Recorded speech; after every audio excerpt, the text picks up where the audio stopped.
ध्यान से देखो। यह लड़की जाग गई और एक सुअर की पूंछ उग आई। लड़की इतनी डरी हुई थी कि उसने जल्दी से एक कैंची उठाई और उसे काटने के लिए तैयार हो गई, लेकिन जैसे ही उसने उसे छुआ उसे तुरंत दर्द महसूस हुआ। हताशा में उसे वापस कमरे में जाना पड़ा और सुअर की पूंछ को अपनी स्कर्ट से ढकना पड़ा। जल्द ही कुछ अजीब हुआ।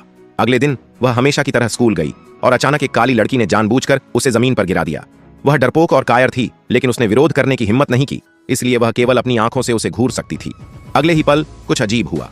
काली लड़की अपने चेहरे पर गिर गई और उसकी हथेलियां रगड़ी हुई थीं और खून बह रहा था।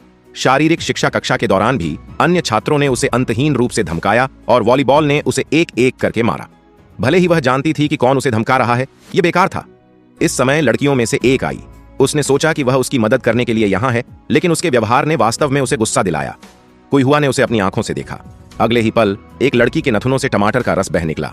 उसे नहीं पता था कि हर बार जब वह अपनी महाशक्ति का इस्तेमाल करती तो उसकी सुअर की दुम लंबी हो जाती। जैसे जैसे दुम लंबी होती गई, शौचालय जाना भी मुश्किल हो गया। पता चला कि उसकी दुम 2 सेंटीमीटर और बढ़ गई थी और दुम ने उसकी पाद को भी रोक दिया था। हताशा में उसे दवा की दुकान पर जाना पड़ा। खुद पर एक छोटा सा ऑपरेशन करने के लिए क्रैनियोटॉमी दवाओं और एनेस्थेटिक्स की कुछ बोतलें खरीदने के लिए तैयार होना पड़ा। जैसे ही वह पैसे चुका रही थी, एक दुर्घटना हुई। कैशियर वह आदमी निकला जिस पर उसे क्रश था। अपने छोटे से रहस्य को छुपाने के लिए वह 60 मील प्रति सेकंड की गति से जल्दी से घटनास्थल से भाग गई।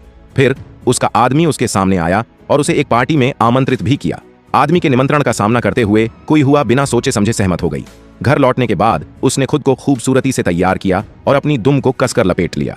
जब वह पार्टी में पहुंची तो उसने पाया कि जो लड़कियां उसे पहले तंग करती थीं, वे सभी वहां थीं और वे उसे उसी तरह से देखती थीं, कोई हुआ के रूप में, लगातार कोई हुआ पर हंसते हुए।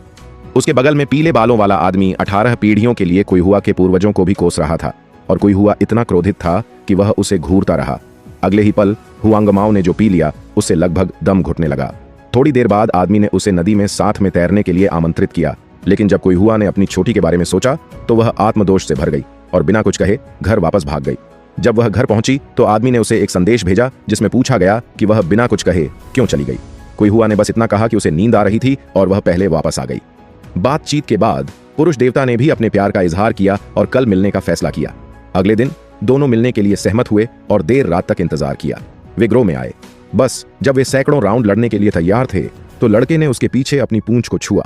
कोई हुआ को डर था कि मामला उजागर हो जाएगा, इसलिए उसने सीधे लड़के के मुंह पर काट लिया। अगले ही पल लड़के के मुंह से ढेर सारा टमाटर का रस निकला। थोड़ी देर बाद लड़के ने उसे सीधे पोंछ दिया।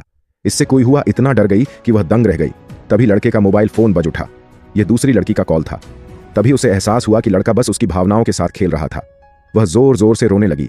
इस समय उसके पीछे सुअर की पूंछ झूलने